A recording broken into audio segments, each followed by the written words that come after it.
He's never going to do that, because to do that would be to give up their control.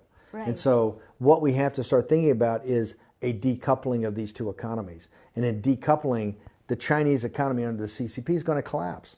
If the CCP does not have the financing of the West, does not have the technology of the West, does not have the access to the markets of the West, they can't survive.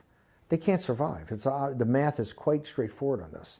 And so that's why I'm an advocate, as a super hawk, of saying, you know, we've had enough. And President Trump, although he's been very tough, this has been his highest priority. No American president has really put in the effort and the time of trying to work through with the leadership in China and try to come to something. I mean, he is on this every day. No other American president has done this. This is his priority, and he's put so much effort into this. My point is that with all the effort he has, these guys are still going to come over and try to play games.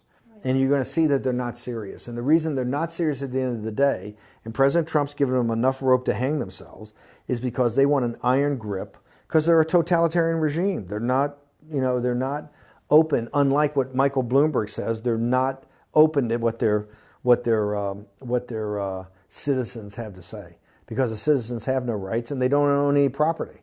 So I think we're coming to a decoupling, and I think in that decoupling, it'll end up breaking the CCP. And that will be the path and the journey that the Chinese people take for their freedom, which I've said time and again, that there's no more hardworking or decent people on the face of this earth than the Chinese people. And the biggest story in the first half of the 21st century is the rise to freedom of the Chinese people. And what's so outrageous to me in the 21st century, how people as smart and dedicated and decent and family-oriented as the Chinese people can be held in captivity behind a firewall, with a totalitarian regime, given all the free flow of information and capital and goods and services throughout the world. But I think that that's why it is the central story of the 21st century.